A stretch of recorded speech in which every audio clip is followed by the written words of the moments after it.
ചർച്ച തുടരുന്നു. വീണ്ടും പരാതിക്കാരിയിലേക്ക്. അതായത് അവയവദാനത്തിന്, അവയവ കച്ചവടത്തിന് സമീപിക്കുന്നു.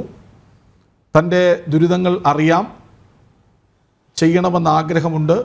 പക്ഷേ ഒരു ലോഡ്ജിലേക്ക് കൂട്ടിക്കൊണ്ടുപോയി ചൂഷണം ചെയ്ത് പീഡിപ്പിച്ച് നഗ്നചിത്രം പകർത്തി അതുകാണിച്ച് ഭീഷണിപ്പെടുത്തി ഉറപ്പിച്ചു അവർ അവയവ കച്ചവടം.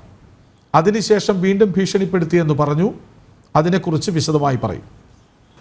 അതിനുശേഷവും ഇവർ എന്നെ അവരുടെ ആവശ്യങ്ങൾക്കായിട്ട്, അവരുടെ എന്ന് പറയാൻ പറ്റില്ല, ഈ ഏജൻറ്റിൻ്റെ ആവശ്യങ്ങൾക്കായിട്ട് ഭീഷണിപ്പെടുത്തി എന്നെ അവിടെ വരുത്തിച്ചിട്ടുണ്ട്. അതുകൂടാതെ എന്നെ കൊണ്ട് ഇതേപോലെ നമ്പർ കൊടുപ്പിക്കാൻ ആരെങ്കിലും കോണ്ടാക്ട് ചെയ്തിട്ടുണ്ടെങ്കിൽ ഇവരുടെ നമ്പർ തന്നെ കൊടുക്കണമെന്നും പറഞ്ഞും എന്നോട് നിർബന്ധിപ്പിച്ചിട്ടുണ്ട്. അങ്ങനെ കൊടുത്തിട്ടുണ്ട്. പിന്നെ ഹോസ്പിറ്റലിൽ അല്ലെങ്കിൽ ഇപ്പോൾ എനിക്ക് സംഭവിച്ച പോലെ നമ്പർ കൊടുത്തിട്ടുണ്ട്. അല്ലെങ്കിൽ ഇപ്പോൾ സംഭവിച്ച പോലെ തന്നെ ഹോസ്പിറ്റലിലെ ജോലി പണ്ടേ എൻ്റെ ഭോഗമായിരുന്നു. 2020 ഞാൻ കേസ് കൊടുക്കാൻ തയ്യാറായതാണ്.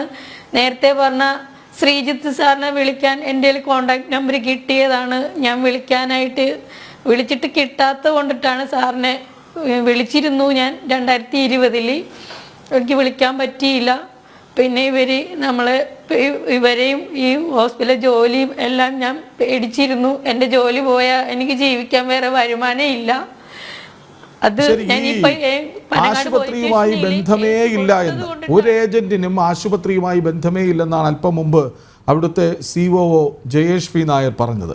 പക്ഷെ നിങ്ങൾക്കറിയാം ആശുപത്രിയുമായി ഏജന്റിന് ബന്ധമുണ്ടെന്ന്, അല്ലേ? ഒരിക്കലും ബന്ധമുണ്ടില്ലെന്ന് ജയേഷ് സാറ് ലേഷോർ ആശുപത്രിയിൽ ജോയിൻ ചെയ്തിട്ട് പോലും 3 മാസം കണ്ടായിട്ടുള്ളൂ. അവിടെ അധികം നാളായിട്ടില്ല ജയേഷ് സാറ് കയറിയിട്ട്. ഞാൻ 13 വർഷമായിട്ടുള്ള സ്റ്റാഫാണ് അവിടെ. ഏജന്റിന് ലേഷോർ ഹോസ്പിറ്റലുമായിട്ട് യാതൊരു ബന്ധവുമില്ല, അല്ലെങ്കിൽ മറ്റു ഹോസ്പിറ്റലുമായിട്ട് യാതൊരു ബന്ധമില്ല എന്ന് പറയണ അവരൊത്തുണ്ടാണല്ലോ എൻ്റെ പരാതി എഴുതി ഒപ്പിട്ട് വാങ്ങിച്ച് അതിൻ്റെ ഒരു റെക്കോർഡ് ഞാൻ ഏൽപ്പിച്ചിട്ടുണ്ട്. അവരൊത്തുണ്ടാണ് എൻ്റെ ജോലി. വിശദമായി പറയാമോ എന്താണ് എഴുതി ഒപ്പിട്ട് വാങ്ങിച്ചത്? കാര്യങ്ങള്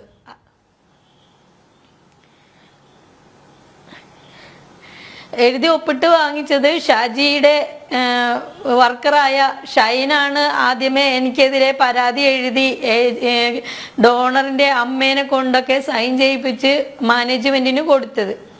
അത് കൊടുക്കാൻ എൻ്റെ HOD ആയ ശങ്കർ സാറും അതിനകത്ത് കൂട്ടു നിന്നിട്ടുണ്ട്, എഴുതാനും അത് കൊടുപ്പിക്കാനും ഒക്കെ ആയിട്ട്. കൊടുപ്പിച്ച് വൈകിട്ട് 9:30 ഞാൻ സംസാരിച്ചു എന്ന് പറയുന്ന സ്ത്രീയുടെ പരാതി വൈകിട്ട് 4:30 അവിടെ ചെന്നേക്കണത്. 4:30 പരാതി എന്നു, 4:30 എന്നെ വിളിപ്പിച്ചു. ഞാൻ അവിടെ ചെന്നു സംസാരിച്ചപ്പോൾ എൻ്റെ മേൽ ആരോപിച്ചേക്കണതൊക്കെ വേറെ രീതിയിലുള്ള കാര്യങ്ങളാണ്. ഞാൻ പറഞ്ഞതൊന്നും ഞാൻ പറഞ്ഞിട്ടുള്ളതല്ല. ഇത് ഞാൻ പനങ്ങാട് പോലീസ് സ്റ്റേഷനിൽ ഷൈൻ ഷാജിയുടെ വർക്കറാണ്. ഷാജിയുടെ ഡോണർമാരെ ഡോക്ടേഴ്സിനെ കാണിക്കുകയും അവിടെ ടെസ്റ്റ് നടത്തിക്കുകയും അവരുടെ പേപ്പർ വർക്ക് കാര്യങ്ങളും ഒക്കെ ചെയ്യുന്ന വ്യക്തിയാണ് ഷൈൻ. ശരി, ഞാൻ ഈ ഷൈനും പരാതിക്കാരിയായ അങ്ങും തമ്മിലുള്ള ഒരു ഓഡിയോ കേൾപ്പിക്കാം. അതിനുശേഷം എനിക്കൊരു ചോദ്യമുണ്ട്.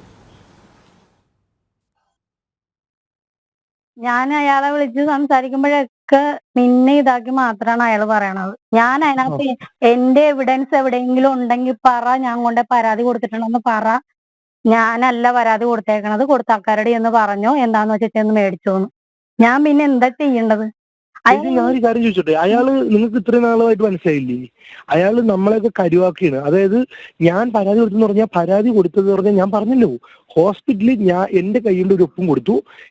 അത് ഹോസ്പിറ്റലുകാർ തന്നെ എഴുതിയിട്ടാണ് എനിക്ക് കൊണ്ട് തന്നിട്ട് ഇതിനകത്തൊന്ന് ഒപ്പിടാൻ പറഞ്ഞത്. ഞാൻ ഒപ്പിട്ട് കൊടുത്തു. അത് കണക്ക് തന്നെ നമ്മുടെ അതൊന്നും എനിക്കറിയില്ല. ഹോസ്പിറ്റലുകാർ എഴുതിയിട്ട് ഇതിനകത്തൊന്ന് ഒപ്പിടാൻ പറഞ്ഞു. അതായത് ഇത് കൊടുത്തിട്ട് 2 ആഴ്ച കഴിഞ്ഞിട്ടാണ് വീണ്ടും ഇത് ഒന്നും കൂടെ എന്നെ കൊണ്ട് ഒപ്പിടിപ്പിക്കുന്നത്. 2 ആഴ്ച കഴിഞ്ഞിട്ട്. അപ്പം എന്നെ കൊണ്ട് ഫുള്ള് വായിച്ച് കേൾപ്പിച്ചിട്ട് ഫോട്ടോ എടുക്കാൻ പറഞ്ഞു. ഞാൻ ഫോട്ടോ എടുത്തിട്ടുണ്ട്. അപ്പൊ അതിനകത്ത് വായിച്ച് കേൾപ്പിച്ചിട്ട് ഒപ്പിടാൻ പറഞ്ഞു. അപ്പൊ ഞാൻ താഴെ ഒപ്പിട്ടു. അപ്പൊ എന്താ സാധനം എന്ന് വെച്ചു. അത് ഞങ്ങള് പറയാ ഷൈൻ ഇപ്പൊ പോയിക്കോന്ന് പറഞ്ഞു. ഓക്കെ സാർ എന്ന് പറഞ്ഞു. ഞാൻ പോയി. ഞാനത് പോയിന്ന് പറഞ്ഞാൽ ഞാൻ ഹോസ്പിറ്റലിൽ ജോലിക്ക് നിൽക്കുന്ന സമയത്തായിരുന്നു എന്നോട് ചെയ്യിപ്പിച്ചത്. താങ്കൾ ഉദ്ദേശിച്ച ഷൈനെങ്കിൽ ഈ ഷൈൻ പറയുന്ന ഒപ്പ് അതെന്തിനായിരുന്നു? എൻ്റെ ജോലി കളയിപ്പിക്കാനുള്ളതിനായിരുന്നു ഒപ്പ്. ഹോസ്പിറ്റലിൽ ഷൈനോട് പൊയ്ക്കോ എന്ന് പറയുമ്പോഴും ഷൈന അവിടെ വിളിപ്പിക്കുമ്പോഴും ഷൈൻ ഏജന്റ് അല്ലേ? അപ്പൊ ഇവർക്ക് അറിയാൻ പാടില്ല, ജയേഷ് സാറിന് അറിയില്ല, അല്ലെങ്കിൽ പ്രദീപ് സാറിന് അറിയില്ല, അല്ലെങ്കിൽ ശങ്കർ സാറിന് അറിയില്ല എന്ന് എന്റെ ചോദ്യത്തിന്റെ ലക്ഷ്യവും. അതായത് നിങ്ങളെ ആ സ്ഥാപനത്തിൽ നിന്ന് പറഞ്ഞയക്കാനായി ഷൈൻ്റെ കയ്യിൽ നിന്ന് കൂടി ഒപ്പിട്ട് വാങ്ങുന്നു. ആ ഒപ്പിട്ട് വാങ്ങാൻ പറയുന്നത് ആ സ്ഥാപനത്തിലെ അയാളുടെ HOD ആണ്, അയാളെ അറിയുന്ന ആശുപത്രി അധികൃതരാണ്. അങ്ങനെയെങ്കിൽ ജയേഷ് വി നായർ നേരത്തെ പറഞ്ഞത് തിരുത്തേണ്ടി വരും. ഷൈനെയും ഷാജിയെയും ഒക്കെ ആശുപത്രിക്ക് അറിയാം അല്ലേ? അറിയാം, തീർച്ചയായിട്ടും. ശരി, ജിജീഷ് എന്ന മറ്റൊരാളുടെ കൂടി പ്രതികരണം എടുത്തിരുന്നു. അവരാകട്ടെ വളരെ രോഗാവസ്ഥയിലാണെന്ന് പറയുന്നുണ്ട്. പറഞ്ഞ പണം മുഴുവൻ തന്നിട്ടില്ല എന്ന് പറയുന്നുണ്ട്. അവിടെ നിന്ന് വന്ന ശേഷം എല്ലാ ട്രീറ്റ്മെൻറ്റും പിന്നീട് എനിക്ക് നോക്കേണ്ടി വന്നിട്ടുണ്ട് എന്ന് പറഞ്ഞിട്ടുണ്ട്. അതിനും കാരണക്കാരൻ ഷാജിയാണ്. ഈ രണ്ടാമത്തെ പരാതിക്കാരിയും ഇപ്പോൾ നമുക്ക് മുന്നിൽ തത്സമയം ഇരിക്കുന്ന പരാതിക്കാരിയും തമ്മിൽ അറിയുന്നവരാണോ? കാരണം ഷാജിയാണ് അവിടുത്തെ കോമൺ ഫാക്ടർ.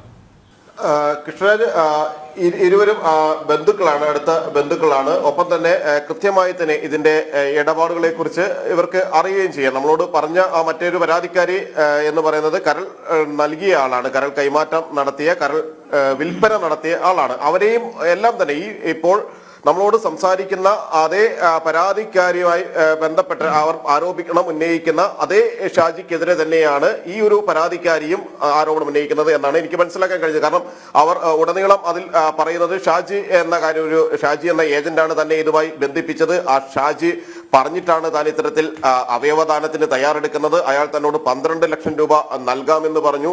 അങ്ങനെ അവരും വലിയ സാമ്പത്തിക പ്രശ്നങ്ങളിലാണ്, സാമ്പത്തിക പ്രതിസന്ധികളിലാണ്. ജീവിതം മുന്നോട്ട് കൊണ്ടുപോകാൻ ഏറെ ബുദ്ധിമുട്ടുന്ന ഒരു അവസ്ഥയിലായിരുന്നു.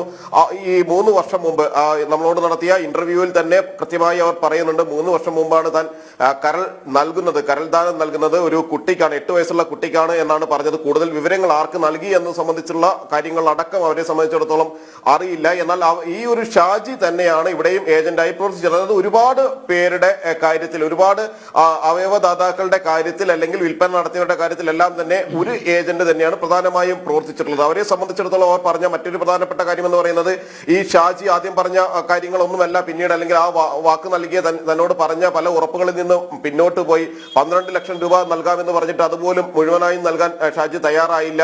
മാത്രമല്ല സ്വാഭാവികമായും ഇത്തരത്തിൽ കരൾ കൈമാറ്റമെല്ലാം നടത്തിയപ്പോൾ അല്ലെങ്കിൽ കരൾ ദാനം നൽകിയ സമയത്ത് വലിയ തോതിൽ ശാരീരിക പ്രശ്നങ്ങൾ തനിക്ക് ഉണ്ടായി. ഇത്തരത്തിൽ അവയവമാറ്റ ശസ്ത്രക്രിയയ്ക്ക് വിധേയരാകുന്ന ഏതൊരു രോഗിയെയും പോലെ തന്നെ താനും നിരവധി അസുഖകരമായ അവസ്ഥകളെ അതിജീവിച്ചാണ് കടന്നു പോകുന്നത്. കടുത്ത ശാരീരിക വേദന അനുഭവപ്പെടുന്നുണ്ട് ഏത് ഘട്ടത്തിലും. ഒപ്പം തന്നെ മറ്റു നിരവധി ശാരീരിക പ്രശ്നങ്ങൾ, രോഗങ്ങളെല്ലാം തന്നെ ഇതിനുശേഷം തനിക്ക് ഉണ്ടായി. അങ്ങനെ വലിയ തോതിലുള്ള സാമ്പത്തിക പ്രതിസന്ധി വീണ്ടും, അതായത് ഇവരെല്ലാവരും കോമണായി അനുഭവിക്കുന്ന ഒരു പ്രശ്നം എന്ന് പറയുന്നത് വലിയ തുക ലഭിക്കും, അതുകൊണ്ട് ജീവിതം കരിപ്പിടിപ്പിക്കാം എന്നെല്ലാമാണ് സാധാരണഗതിയിൽ ഇത്തരത്തിലുള്ള ഇരകളെല്ലാം തന്നെ എല്ലാ ഘട്ടത്തിലും കരുതാറുള്ളത്. പിന്നീടാണ് അവരതിന്റെ ഒരു യാഥാർത്ഥ്യത്തിലേക്ക് പോകുന്നത്. ഒരുപക്ഷെ ഈ അവയവ കച്ചവടത്തിന്റെ ഭാഗമാകാൻ വേണ്ടി ക്യാൻവാസ് ചെയ്യപ്പെട്ട ആളുകൾ ഇത് കേൾക്കുന്നുണ്ടെങ്കിൽ അവരടക്കം മനസ്സിലാക്കേണ്ട ഒരു പ്രധാനപ്പെട്ട കാര്യവും അത് തന്നെയാണ്. ഇതിന് ശേഷം ഉണ്ടാകുന്ന പലവിധ രോഗങ്ങൾക്ക് വേണ്ടി വലിയ സാമ്പത്തിക ചെലവ് ഇത്തരം ആളുകൾക്ക് ഉണ്ടാകുന്നു. പലപ്പോഴും പറയുന്ന തുകയുടെ പകുതി പോലും നൽകാൻ ഈ ഏജന്റുമാർ ആരും തന്നെ തയ്യാറാവുകയുമില്ല. അങ്ങനെ കടക്കിണിയിൽ നിന്ന് കൂടുതൽ കടക്കിണിയിൽ നിന്നും രോഗാവസ്ഥകളിൽ നിന്ന് അതിഗുരുതര രോഗാവസ്ഥകളിലേക്കും എല്ലാം തന്നെ ഈ ദാനം നൽകുന്ന അല്ലെങ്കിൽ ദാനമെന്ന് ഇവിടെ ഈ ഒരു സാഹചര്യത്തിൽ തന്നെ പറയാൻ കഴിയില്ല. മാത്രമാണ് എടുത്തിട്ടുള്ളതെന്ന് എങ്ങനെ അറിയാൻ പറ്റും?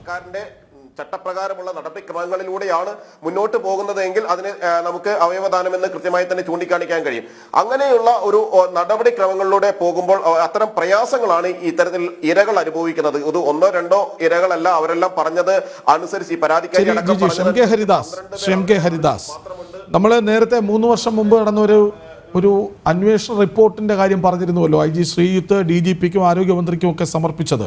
ആ റിപ്പോർട്ടിൽ കച്ചവടത്തിൽ സർക്കാർ ഉദ്യോഗസ്ഥർക്കും ആശുപത്രികൾക്കും പങ്കുണ്ട് എന്ന് കണ്ടെത്തിയിരുന്നു. 2012 മുതൽ 20 വരെ, അതായത് 8 വർഷ കാലയളവിനുള്ളിൽ 5000-ഓളം അവയവ കച്ചവടം കേരളത്തിൽ നടന്നിട്ടുണ്ടെന്നും വ്യക്തമാക്കിയിരുന്നു. എത്ര ഗുരുതരമായ ഗൗരവമേറിയ കാര്യങ്ങളാണ് ആ റിപ്പോർട്ടിൽ ഉണ്ടായിരുന്നത് എന്ന് വ്യക്തമാണ്. എന്നിട്ടും നടപടിയില്ല. നമ്മുടെ സർക്കാർ സംവിധാനത്തിൻ്റെ വലിയ പിഴവല്ലേ അവയവ കച്ചവട മാഫിയ തഴച്ചു വളരാൻ കാരണം? 100%. അതായത് പത്രത്തിൽ പരസ്യം കൊടുത്തുകൊണ്ട് ഓർഗൻസ് സംഘടിപ്പിക്കാനുള്ള കേരളീയരുടെ അവകാശം സർക്കാർ നിരോധിച്ചത് തൊട്ട് ഈ മാഫിയകൾ സജീവമായിട്ടുണ്ടെങ്കിൽ അതിന് പരിപൂർണമായ ഉത്തരവാദിത്വം ഇപ്പൊ ഭരിക്കുന്ന ഇടതുപക്ഷ സർക്കാരൊന്നുമല്ല, ഈ കേരളം ഭരിച്ചിട്ടുള്ള സർക്കാരുകളുടെ പിടിപ്പുകേട് കൊണ്ട് മാത്രമാണ് ഇത്തരത്തിലുള്ള ഒരു വിഷയം കേരളത്തിൽ ചർച്ചയായി. ജനം TV-യിലെ 6 or 7 തവണ നിങ്ങൾ ഈ വിഷയം ചർച്ചയ്ക്കെടുക്കേണ്ട ഒരു ഗതികേടിലേക്ക് കേരളത്തെ കൊണ്ടുചെന്ന് എത്തിച്ചിട്ടുണ്ടെങ്കിൽ അത് സർക്കാരുകളുടെ 100% പിടിപ്പുകേട് കൊണ്ടാണ്. ഈ കൃഷ്ണരാജ് ഒരു കാര്യം മനസ്സിലാക്കുക, ഇതില് ഈ വാഗ്ദാനം ചെയ്ത കിഡ്നി കൊടുക്കുന്ന ഏജന്റുമാരുണ്ട്, വ്യാജ ഏജന്റുമാരുണ്ട്. ഇപ്പൊ 4 ലക്ഷം രൂപ എന്റെ കയ്യിൽ നിന്ന് 2 ലക്ഷം രൂപ 2 ഏജന്റുമാരെ എന്റെ ബന്ധുവിന് വേണ്ടിയിട്ട് മേടിച്ചിട്ട് കബളിപ്പിക്കപ്പെട്ട ഒരു വ്യക്തിയാണ് ഞാൻ. അപ്പൊ നമ്മൾ ഈ 2 ലക്ഷം രൂപ അവർക്ക് കൊടുക്കുമ്പോൾ അവരെന്ത് ചെയ്യുന്നുണ്ട്? അവരുടെ ആധാർ കാർഡ് തരുന്നുണ്ട്, അവരുടെ തിരിച്ചറിയാനുള്ള എല്ലാ രേഖകളും നമുക്ക് തന്നിട്ടാണ് നമ്മൾ 2 ലക്ഷം രൂപ അഡ്വാൻസ് കൊടുക്കുന്നത്. അത്തരത്തിലുള്ള ആധാർ കാർഡ് പിന്നീട് കിഡ്നി തരാതായപ്പോ ഈ ആധാർ കാർഡിന്റെ പുറകെ പോയിട്ടപ്പോ അന്വേഷിച്ചപ്പോ ഈ ആധാർ കാർഡ് തന്നിട്ടുള്ള അടക്കം തന്നെ വ്യാജമാണ്. അപ്പൊ വ്യാജമായ ആധാർ കാർഡും രേഖകളും ഉണ്ടാക്കിക്കൊണ്ട് കിഡ്നി ഏജന്റുമാർ കേരളത്തിൽ സജീവമായിട്ടും സർക്കാർ നോക്കുകുത്തിയായിട്ട് നിൽക്കുന്ന ഒരു കാഴ്ചപ്പാടിൽ നമ്മൾ മനസ്സിലാക്കേണ്ടത്, ഇത്തരത്തിലുള്ള ഏജന്റുമാർ ആരായാലും അവർ പണം വാങ്ങുന്നതിൽ നിന്ന് എല്ലാവർക്കും അതിൻ്റെതായ ഷെയർ കിട്ടുന്നുണ്ട് എന്നുള്ള കാര്യത്തിൽ യാതൊരു സംശയവുമില്ല. ഇത്തരത്തിലും ഏജന്റുമാരെ പ്രോത്സാഹിപ്പിക്കാതിരിക്കാൻ വേണ്ടിയിട്ട് എന്നോ സർക്കാരിന് നടപടി എടുക്കാമായിരുന്നു. ഒരു കാര്യം കൂടി പറയാൻ എന്നെ അനുവദിക്കണം. ഈ 15/2/2018 ഗവൺമെന്റിന്റെ ഒരു ഓർഡർ ഉണ്ട്, MS നമ്പർ 26/2018/HNFWD എന്ന് പറഞ്ഞിട്ട്. അത് എന്താണ് ചെയ്ത് കഴിഞ്ഞാൽ ഈ KNOS എന്ന് പറയുന്ന പിന്നീട് ഇപ്പൊ അത് കേസ് ഓട്ടോ ആയിട്ട് മാറി. അതിലെ പോയിട്ട് കിഡ്നിയുടെ ആവശ്യക്കാർക്ക് അല്ലെങ്കിൽ ലിവറിന്റെ ആവശ്യക്കാർക്ക് മസ്തിഷ്ക മരണം നടക്കാത്തവരിൽ നിന്ന് പോലും ഇത്തരത്തിൽ ഡൊണേറ്റ് ചെയ്യാനുള്ളവരിൽ നിന്ന് കിഡ്നി സ്വീകരിക്കാനുള്ള ഒരു വ്യവസ്ഥിതി ചെയ്തിട്ടുള്ള ഒരു ഉത്തരവ് സർക്കാർ ഇറക്കിയിട്ടുണ്ട്. പക്ഷെ ഈ ചർച്ച ജനം TV കഴിഞ്ഞ 10 ദിവസമായിട്ട് ചർച്ചയ്ക്ക് എടുത്തപ്പോഴാണ് ഒരു അഭിഭാഷകൻ എനിക്ക് ഈ ഓർഡർ അയച്ചു തരുന്നത്. അതിൽ വളരെ വ്യക്തമായിട്ട് കിഡ്നി ഡൊണേറ്റ് ചെയ്യുന്ന വ്യക്തികൾക്ക് ഈ വെബ്സൈറ്റിൽ പോയിട്ട് ഞങ്ങൾ കിഡ്നി ഡൊണേറ്റ് ചെയ്യാൻ തയ്യാറാണ് എന്ന് പറഞ്ഞിട്ട് രജിസ്റ്റർ ചെയ്യാം. ആവശ്യക്കാർക്ക്, അതായത് ലൈവ് ഈ മരിക്കുന്നവരുടെ കിഡ്നി, ബ്രെയിൻ ഡെത്ത് ആവുന്നവരുടെ കിഡ്നിയോ അല്ലെങ്കിൽ ലിവറോ അല്ലാതെ അവയവങ്ങൾ വാങ്ങാനുള്ള ഒരു ഓപ്ഷൻ, ഒരു ഗവൺമെന്റ് ഓർഡർ നിലനിൽക്കുമ്പോൾ ഈ ഓർഡറിനെ പറ്റിയിട്ട് ഈ സർക്കാർ ജനങ്ങളിലേക്ക് ബോധവൽക്കരണം നടത്താൻ വേണ്ടിയിട്ട് ഒരു പത്രത്തിലെ ഒരു 1/4 കോളം വാർത്ത പോലും കൊടുക്കാത്തതിന്റെ അടിസ്ഥാനപരമായ കാരണം ഇത്തരം ബ്രോക്കർമാർ തഴച്ചു വളരട്ടെ എന്ന് ആഗ്രഹിക്കുന്നത് കൊണ്ടാണോ എന്ന് എന്നെ പോലുള്ള സാമൂഹ്യ പ്രവർത്തകർ ചിന്തിച്ചു ഇടപെടുന്നു. Doctor S. സുധീന്ദ്രൻ, അതായത് നമ്മുടെ നിയമ സംവിധാനത്തിൽ അതിലെ ദുർബലമായ അവസ്ഥ ഈ അവയവ കച്ചവടത്തെ കുറച്ചുകൂടി എളുപ്പത്തിൽ നടത്താൻ പ്രേരിപ്പിക്കുന്ന ഒന്നാകുന്നുണ്ടോ? കുറച്ചുകൂടി കരുത്തുള്ള നിയമം വേണ്ടേ? വളരെ പെട്ടെന്ന്. ആക്ച്വലി നേരെ തിരിച്ചാണ്. ബിക്കോസ് നമ്മളിപ്പം വെളിയിലുള്ള രാജ്യങ്ങളോട്ട് കമ്പയർ ചെയ്യുമ്പോഴത്തേക്കും ചെയ്ത് നോക്കിക്കഴിഞ്ഞാൽ ആക്ച്വലി നമുക്ക് ഇവിടെയുള്ള നിയമങ്ങൾ വളരെയധികം സ്ട്രിക്റ്റ് ആണ്. പക്ഷേ ഒത്തിരി കൂടുതലാണ്. UK-യിലാണെന്നുണ്ടെങ്കിൽ ഈ പറഞ്ഞ പോലെ, പക്ഷെ അവിടെ ഈ എല്ലാവരുടെയും ജനറൽ ഹെൽത്ത് സ്റ്റാറ്റസ് ബെറ്റർ ആയതുകൊണ്ട് അവിടെ ആരും പൈസയ്ക്ക് വേണ്ടി കിഡ്നി കൊടുക്കുന്നില്ല. They are really giving it out of their true altruism. ഇവിടെ അങ്ങനെയല്ല. ഇവിടെ ഈ ബന്ധുക്കളില്ലാത്തവർ കൊടുക്കുന്ന പൈസയ്ക്ക് വേണ്ടി മാത്രമാണ് കൊടുക്കുന്നത്. അപ്പം ഈ നമ്മുടെ ലോസ് വെളിയിലുള്ള ലോസുമായിട്ട് കമ്പയർ ചെയ്യുമ്പോഴത്തേക്കും 10 ഇരട്ടി സ്ട്രിക്റ്റർ ആണ്. ബട്ട് സ്റ്റിൽ ഈ പറഞ്ഞ പോലെ ആൾക്കാരെ ചൂഷണം ചെയ്യാൻ വേണ്ടി ആൾക്കാർക്ക് ഓവർകം ചെയ്യാൻ പറ്റുന്നുണ്ട്. അതാണ് അതിന്റെ പ്രോബ്ലം. സോ ലോ സ്ട്രിക്റ്റ് ഇനിയേക്കാളും കൂടുതൽ സ്ട്രിക്റ്റ് ആക്കുമ്പോൾ എനിക്ക് അറിയില്ല.